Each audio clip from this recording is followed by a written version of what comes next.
శ్రీమాత్రే నమః. నేను మీ శతాక్షి. లలితా సహస్రనామాల స్రవంతిలో ముందుకు వెళ్తున్న కొద్దీ అనేక ముత్యాలు, రత్నాలు, పగడాలు, వజ్ర వైడూర్యాలు దొరుకుతున్నాయి నాకైతే. అవి మీకందరికీ ఎప్పటికప్పుడు పంచుతున్నాను. స్వీకరిస్తున్నారా? మనము మొదట్లో అమ్మ యొక్క బాహ్య సౌందర్యం గురించి తెలుసుకున్నాము. అబ్బా అనుకున్నాం. ఆ తర్వాత చేపల కనుక గాలం వేసి లాగినట్టుగా బాహ్య సౌందర్యం నుంచి ధ్యానంలోకి లాక్కెళ్ళింది అమ్మ మనల్ని. ఎందుకంటే అమ్మకు మనపైన అంతులేని ప్రేమ. మనం తలుచుకున్నంత మాత్రాన్నే అమ్మ కనిపించింది. కనిపించిన తర్వాత అమ్మ యొక్క తత్వార్థం తెలియజేయకుండా ఉంటుందా? ధ్యానం నుంచి ఇప్పుడు తత్వార్థంలోకి వెళ్తున్నాం. తత్వార్థం అంటే అమ్మ యొక్క నిజ స్వరూపం.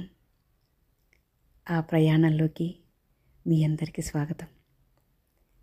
ఎన్నో ఆణిముత్యాలు దొరుకుతాయి ఇవాళ. ఏరుకోవడానికి వస్తారా నాతో? ఇవాళ 13వ శ్లోకం. కనకాంగద కేయూర కమనీయ భుజాన్విత రత్నగ్రైవేయ చింతాకలోల ముక్తా ఫలాన్విత. అర్థాలు: కనక బంగారంతో అంగద భుజానికి, కేయూర భుజకీర్తులు, కమనీయ ఆకర్షణీయమైన, భుజాన్విత భుజములు కలిగిన. అమ్మ బంగారంతో చేయబడిన సుందరమైన అంగదము, కేయూరములను కలిగిన భుజములతో మెరుస్తూ ఉన్నది.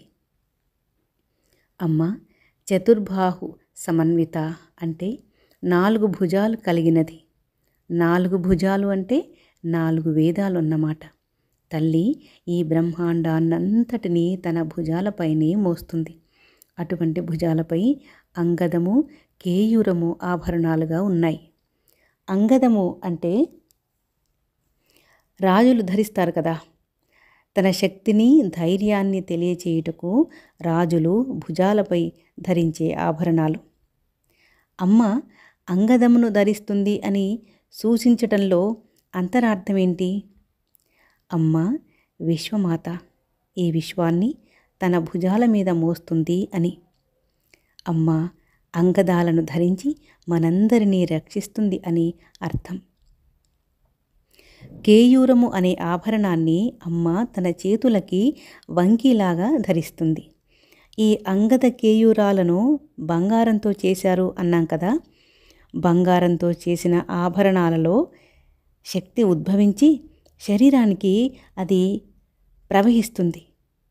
వాటి కాంతి శరీరంలోకి ప్రవేశించి శక్తిలాగా మారుతుంది. ఆభరణాలు అలంకరణ మాత్రమే కాదు, శరీరంలో అవి ధరించే స్థానాన్ని బట్టి ఆ అవయవానికి శక్తి వస్తుంది, రక్షణ కలిగిస్తుంది. ఇంతకుముందు అమ్మ ధరించిన అనేక ఆభరణాల గురించి, వాటి అంతరార్థం గురించి తెలుసుకున్నాం కదా. అమ్మ ధరించిన ఆభరణాలకు ఎంతో విశేషత ఉంది. కిరీటము జ్ఞానశక్తిని, నాసాభరణము ప్రాణశక్తిని, తాటంకాలు శ్రవణశక్తిని, చేతి ఆభరణాలు కర్మశక్తిని తెలియచేస్తాయి. తర్వాత రత్నములతో చేసిన గ్రైవేయ కంఠాభరణము, చింతాక పతకము, లోల అటు ఇటు కదులుతూ ఉండేటి ముక్త ముత్యములు, ఫలాన్విత వరుసలతో కూడి ఉన్న. అమ్మ మంగళసూత్రాలు, అంగద కేయూరాల గురించి చెప్పారు కదా వాగ్దేవతలు.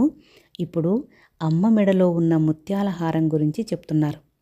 గ్రైవేయ అంటే మెడ దగ్గర రత్నాలతో కూడిన కంఠాభరణం, దానికున్న పతకం ముత్యాల వరుసలతో చేయబడి అటూ ఇటూ కదులుతూ ఉందంట. చింతాక పతకము అంటే చింతామణి. ఈ చింతామణి చుట్టూ ముత్యాలతో అల్లి అటూ ఇటూ కదులుతుంది. అమ్మ మెడలో ఉన్న ఆ చింతామణిని చూసినప్పుడు మన చింతలన్నీ తీరిపోయి దుఃఖరహితులము అవుతాం. అందుకే అమ్మ మెడలో ఆ చింతామణి. అమ్మ ధరించిన ఈ ఆభరణాల యొక్క అర్థాన్ని ఇంకొంచెం లోతుగా తెలుసుకుందామా? లలితా సహస్రనామాల అర్థాన్ని బాహ్యంగా మాత్రం కాకుండా అంతరార్థం తెలుసుకుంటే మనకు జీవితంలో ఉండే బాధలు, కష్టాలు ఏవి మనల్ని బాధించవు. లలితా సహస్రనామాలు లోతుగా తెలుసుకుంటే దేనికి బాధపడాలి, ఏది ఆనందమో తెలుస్తుంది. అమ్మ ఉపాసనలో 3 స్థాయిలలో సాధకులుంటారు. అధమ, మధ్యమ, ఉత్తమ స్థాయిలు. లోల అనేది అధమ స్థాయి, గ్రైవేయ చింతాక అనేది మధ్యమ స్థాయి, ముక్త అనేది ఉత్తమ స్థాయి. ఈ 3 స్థాయిల్లోనూ సాధకుడికి భక్తి అయితే ఉంటుంది, కానీ ఆ భక్తిలో భేదం ఉంటుంది. ఆ భక్తి స్థాయిలను తెలిపేవే ఈ 3 స్థాయిలు. ముందుగా లోల స్థాయి. లోల అంటే అటు ఇటు ఊగటం.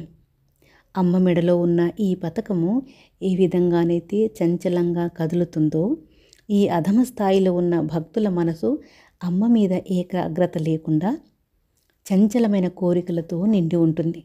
వీళ్ళు పూజలు చేస్తారు, కానీ ఆ పూజల్లో కోరికలు నిండి ఉంటాయి.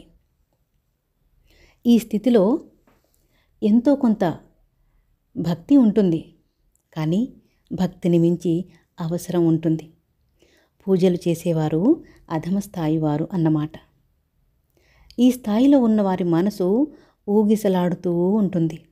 ఇక తర్వాత మధ్యమ స్థాయి, గ్రైవేయ చింతాక అంటే అమ్మ మెడ దగ్గర ఉన్న చింతాక పథకం. ఈ స్థాయిలో భక్తుడు అమ్మకు విశేషమైన పూజలు చేస్తూ, శ్లోకాలు చదువుతూ, శుద్ధమైన ప్రేమతో అమ్మను పూజిస్తాడు. అమ్మ అలంకారాన్ని, అందాన్ని భక్తితో చూసి మురిసిపోతూ ఉంటాడు. ఈ స్థాయిలో ఉండే భక్తుడికి నిండు భక్తి ఉంటుంది, కానీ తత్వార్థ జ్ఞానము ఉండదు. గ్రైవేయ అంటే తను చదివే శ్లోకాలు కంఠము నుండి మాత్రమే బయటికి వస్తాయి, వాటిని హృదయం నుండి పలకలేడు. అమ్మను భక్తితోనే పూజిస్తాడు, కానీ బాహ్యంగానే చూస్తాడు. ఈ స్థితిలో కూడా కోరికలుంటాయి, అయితే ఈ కోరికలు ధర్మబద్ధమై ఉంటాయి. తరువాత ముక్త అంటే ఉత్తమ స్థాయి. ముత్యం లాంటి మనసు కలిగి ఉంటాడు. అది అమ్మతో నిండి ఉంటుంది. వేరే ఏ ఇతర ధ్యాస ఉండదు, కోరికలు కూడా ఉండవు. కేవలం భక్తి మాత్రమే ఉంటుంది. అంతటా అమ్మను చూస్తాడు. అమ్మను ఎక్కడెక్కడో వెతకడు, తన హృదయంలోనే చూసుకుంటాడు. ఆత్మచింతన చేస్తాడు. అమ్మ గురించి ఇంకా లోతుగా తెలుసుకోవాలని అనుకుంటాడు. ఇక్కడ జరుగుతుంది కొంత మార్పు, ఒక అలజడి. అమ్మను తెలుసుకోవాలని ఒక గురువును వెతుకుతాడు. గురువు మార్గనిర్దేశంలో అమ్మను కళ్ళారా చూస్తాడు. ఈ స్థాయి ముక్త. సీతమ్మ తల్లి ఆంజనేయుల వారికిచ్చిన ముత్యాల హారం గుర్తుందా? ఈ ముక్తా స్థాయిలో ఉన్నాడు హనుమ అని తెలియజేసేదే శ్రీమద్ రామాయణంలోని ఆ ఘట్టం. అంటే మనం ఆంజనేయుల వారికి ఉన్నంత భక్తితో ఉండాలి. ఇక్కడ సాధకుడు ఏ స్థాయిలో ఉంటే ఆ స్థాయి ఫలితమే ఇస్తుంది అమ్మ. అయితే మనం ఏం అర్థం చేసుకోవాలి? మనం లోల స్థాయిలో ఉంటే మధ్యమానికి, మధ్యమ స్థాయిలో ఉంటే ముక్తా స్థాయికి ఎదగాలి. అప్పుడు అమ్మ ఆంజనేయుల వారికి ఇచ్చినట్లుగానే మనకు ముత్యాల హారం ఇస్తుంది. కోరికలతో పూజ చేస్తే కోరికలే తీరుస్తుంది అమ్మ, కానీ మనకు ఆమె ఎప్పటికీ కనపడదు. అమ్మ కనపడితే ఆ దివ్యానుభూతిని మాటలతో వర్ణించలేము. మరి ఎవరెవరు ఏ స్థాయిలో ఉన్నారో ఆలోచించుకోండి. శ్రీమాత్రే నమః.